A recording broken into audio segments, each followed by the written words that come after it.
দাঁতত লগা হালধীয়া দাগ বা হালধীয়া ৰং সেয়া চিখৰৰে হওক বা অইন গুটখা খোৱাৰ ফলতে হওক, এই পদ্ধতিৰে যদি আপোনালোকে ব্যৱহাৰ কৰে তেতিয়াহ'লে আপোনালোকৰ দাঁতত লগা যিকোনো দাগ খুব সুন্দৰকৈ পৰিষ্কাৰ হ'ব।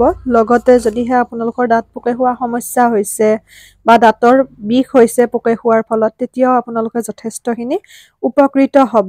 মই এনেদৰে ব্যৱহাৰ কৰোঁ প্ৰায়ে সপ্তাহত 2 দিন 3 দিন, সেয়ে দাঁতৰ তেনেকে মোৰ কোনো সমস্যা নাই। আগতে যদিও ভিডিঅ' দিছোঁ, বহুতৰে বহুতখিনি প্ৰশ্ন জানিব লগা আছিল, সুধি আছিল, সেইবাবে মই পুনৰ ভিডিঅ'টো প্ৰস্তুত কৰি দিছোঁ আৰু গোটেইখিনি বস্তু মই ভিডিঅ'টোৰ শেষত ধুনীয়াকৈ দেখুৱাই দিছোঁ। ফিটকিৰি আছে, ফিটকিৰিটো যথেষ্ট উপকাৰী হয় দাঁতৰ বাবে, বা আমাৰ পানী পৰিষ্কাৰ কৰাৰ কাৰণতো ফিটকিৰি ব্যৱহাৰ কৰা হয়, পিউৰিফাই কৰে। লগতে আপোনালোকে নেটতো চাৰ্চ কৰি চাব পাৰে বা অভিজ্ঞজনক সুধিবও পাৰে। ফিটকিৰিটোৱে একো ক্ষতি নকৰে। বহুতে জানিব বিচাৰিছিল যে ভিতৰত গ'লে ফিটকিৰিটো খোৱা গ'লে কিবা প্ৰব্লেম হ'ব নেকি? একো সমস্যা নহয়। আৰু যদি দাঁত পোকে খায় তেতিয়াও যদি আপোনালোকে অকণমান ফিটকিৰিৰ গুৰি লগাই দিয়ে তেতিয়াও উপশম হ'ব আৰু দাঁত পোকে খোৱাটো আপোনালোকৰ লগতে দাঁতৰ বিষৰ যি সমস্যা কমিব।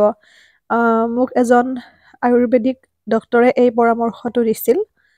তেওঁৰ লগত যেতিয়া আলোচনা কৰিছিলোঁ দাঁতৰ বিভিন্ন সমস্যাৰ কথা, আৰু তেতিয়াৰ পৰা ব্যৱহাৰ কৰি যথেষ্টখিনি উপকৃত হৈছোঁ।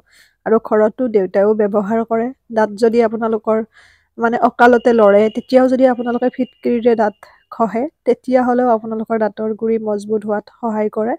কম কম পৰিমাণৰ ল'ব গোটেইখিনি, সামান্য পৰিমাণৰ নিমখ আছে ইয়াতে, লগতে ফিটকিৰি আছে আৰু আপোনাৰ টুথপেষ্ট আছে। যি টুথপেষ্ট আপোনালোকে ব্যৱহাৰ কৰে সিমানখিনিয়ে বস্তু আছে, বাকী একো বিশেষ বস্তু নাই। আৰু যদি বহুত বেছি হালধীয়া দাগ পৰিছে আপোনালোকৰ দাঁতত পানীৰ আইৰণৰ ফলত, বা তেনেকৈ বহুত পুৰণা দাগ আছে, তেতিয়াহ'লে ইয়াতে অকণমান নেমু চেপি ল'ব আপোনালোকে। নেমু চেপি লৈ ধুনীয়াকৈ মিশ্ৰণটো মিহলি কৰি এনেকৈ ব্ৰাছেৰে আপোনালোকে দাঁত ব্ৰাছ কৰিব। ভাবিলোঁ ভিডিঅ'টিয়ে বহুতকে উপকৃত কৰিব। আচলতে এইবোৰ ছেল্ফ কেয়াৰ হয়, আমি নিজে ল'ব পৰা কিছুমান যত্ন, নিজৰ যিখিনি আমাৰ সামান্য জ্ঞান সেইখিনিৰে আপোনালোকৰ লগত শ্বেয়াৰ কৰিছোঁ। সিমানখিনিয়ে। আৰু আগৰ ভিডিঅ'টোত বহুতে ব্যৱহাৰ কৰি উপকৃত হৈছিল, সেইবাবে মই ভিডিঅ'টো পুনৰ প্ৰস্তুত কৰিছোঁ গোটেইখিনি ক্লিয়াৰিফিকেশ্যন দি, যাতে সকলোৱে উপকৃত হ'ব পাৰে। মই ৰাতিপুৱা দাঁত ব্ৰাছ কৰি থকা সময়তে ভিডিঅ'টো প্ৰস্তুত কৰা, সেইটোৱে। আৰু বহুতে দাঁতখিনি দেখুৱাই দিব দিয়ে কিছুমান এনেকুৱা ধৰণৰ ভিডিঅ' যেতিয়া বনাওঁ, সেইবাবে দেখুৱাইও দিছোঁ। আশা কৰোঁ ভিডিঅ'টিয়ে বহুতকে উপকৃত কৰিব, শ্বেয়াৰ কৰিব। আৰু কেনেকুৱা পালে আপোনালোকে জনাব। বস্তুখিনি ব্যৱহাৰ কৰি নিশ্চিন্ত মনে পাৰিব। 10 বছৰ বয়সৰ পৰা আপোনালোকে যিমানখিনি বয়সলৈ ব্যৱহাৰ কৰিব বিচাৰে, এনেকৈ বহুত ভাল হয় দাঁতৰ বাবে। আৰু গোটেইখিনি বস্তুৱে আমাৰ ভাল বস্তু, দাঁতৰ বাবে উপকাৰী বস্তু, ইয়াতে কোনো ক্ষতিকাৰক বস্তু নাই। আপোনালোকে অকণমান অধ্যয়ন কৰে যদি, বা ধুনীয়াকৈ যদি চাই গুগলতো গৈ, তেতিয়াও আপোনালোকে ফিটকিৰিৰ উপকাৰিতাৰ বিষয়ে জানিব পাৰিব। সেয়াই। ভিডিঅ'টি শ্বেয়াৰ কৰিব। যদি পেজত নতুন, পেজটি ফ'ল' কৰিব। ক'ৰ পৰা ভিডিঅ'সমূহ চাই আছে জনাব। আৰু কিবা সুধিব লগা থাকিলে ইনষ্টাগ্ৰামত ফ'ল' কৰিব, ডিম্পি ডায়েৰী বুলি আছোঁ পেজৰ নামেৰে। তাত উত্তৰসমূহ দিয়া হ'ব। আৰু কি কি বস্তু ব্যৱহাৰ কৰা হৈছে সেইখিনি আপোনালোকে খুব সুন্দৰকৈ চাই লওক। আৰু তাৰ পিছতো যদি কিবা নুবুজে সুধিব, মই আপোনালোকক জনাম।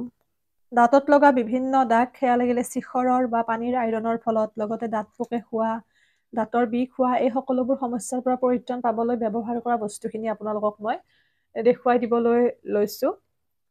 এয়া হৈছে টুথপেষ্ট। আপোনালোকে যি টুথপেষ্ট ব্যৱহাৰ কৰে, কলগেট বা যি, মই এয়া ডাবৰ ৰেড ব্যৱহাৰ কৰি আছোঁ কিছুদিনৰ পৰা। আগতে কলগেটে কৰিছিলোঁ। আৰু লগতে এয়া নিমখখিনি দেখিছেনে কিমান অকণমান লৈছোঁ। আপোনালোকে বহুতে মোক সুধি থাকে যে কিমান পৰিমাণ ল'ম। একদম সামান্য অকণমান নিমখ ল'ব। লগতে ইয়াতে টুথপেষ্টটো মই উলিয়াই ল'ব এনেকৈ নিমখখিনিৰ লগত, আপোনালোকক যিমান পৰিমাণৰ লাগে। লগতে এয়া ফিটকিৰি।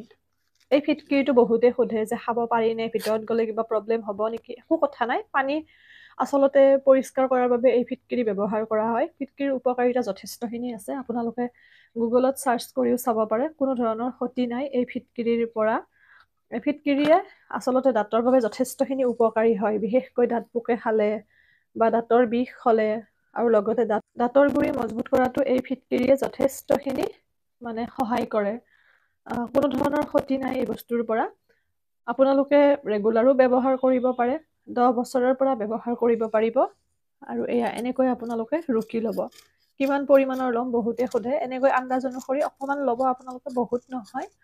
যিমানখিনি নিমখ লৈছে সেইখিনি পৰিমাণৰ লৈ ল'ব ফিটকিৰি। আৰু যদি কাৰোবাৰ দাঁতকেইটা একেবাৰে হালধীয়া হৈ গৈছে চিখৰ খোৱাৰ ফলত, আপোনালোকে অকণমান তাত নেমু টেঙাও আঁকি ল'ব, মানে নেমু টেঙাও অকণমান চেপি ল'ব। তেতিয়া খুব সুন্দৰকৈ পৰিষ্কাৰ হ'ব। আৰু বহুতে আচলতে দাঁত টেঙাই নেমু টেঙা খালে, সেইবাবে মই নেমু টেঙাটো দিয়া নাই। যদিহে কাৰোবাৰ দাঁত টেঙোৱা প্ৰব্লেমটো নাই, তেতিয়াহ'লে অকণমান নেমু টেঙাও চেপি ল'ব পাৰে। এই গোটেইখিনি বস্তু ধুনীয়াকৈ মিশ্ৰণ কৰি ব্ৰাছৰ সহায়ত আপোনালোকে ব্যৱহাৰ কৰিব।